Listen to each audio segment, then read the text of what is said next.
Have you ever wondered about how to maximize deliciousness? Well, I've got just the guest for you. It's Dan Pashman, host of the cooking channels You're Eating It Wrong. Hi Katie, great to be here. Welcome to my apartment. Thanks for having me. Dan is also the author of this awesome book. How many times have you sliced a bagel in half? A million. Everyone's done it. Problem is they're getting much puffier. Too puffy. And it's throwing off the ratio of the bagel to the cream cheese. So what you gotta do is what I call bagel trifurcation. Slice the bagel in thirds horizontally instead of in half. And that way you get this middle disc, remove it, set it aside for a later snack. Now you have a shorter bagel that is gonna be the right ratio to your cream cheese.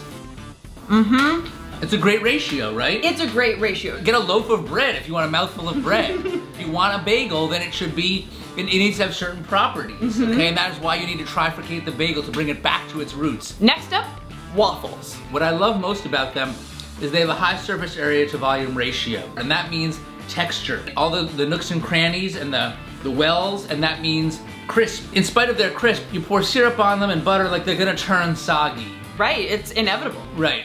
I got a solution. You gotta spread peanut butter on top of the waffle before you syrup it. Now, I love peanut butter, but what role does peanut butter play? It creates a seal on the top of your waffle to ward off soggage, so you can add the syrup on top without sogifying the waffle.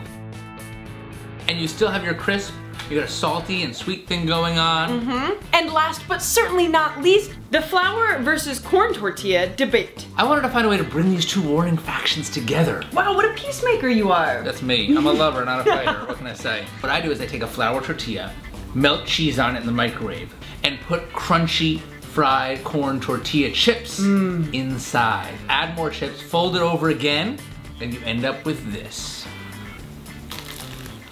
Oh. Well, I mean, it's a winning combination. What I love here is something that sensory scientists call dynamic contrast in texture. What you have here is you have the soft, doughy flour tortilla, and then you bite through that, and then you get to the oozy cheese, and then you get to the crunch. Oh yeah. Listen to this. These three things that you saw in this video are just one of many, many things that Dan talks about in his book. It's so much fun, you guys, seriously. It's an awesome book. He hosts a podcast called The Sporkful. Check that out too. And of course, his cooking channel show, You're Eating It Wrong. Dan, you're awesome. Thank you so much for coming. Thanks, Katie. This was a blast. This was super fun. I'm taking this to go. Yeah. Dan can get on board with this too. That's why we get along. Don't forget to keep it quirky. Yeah. Bye, guys.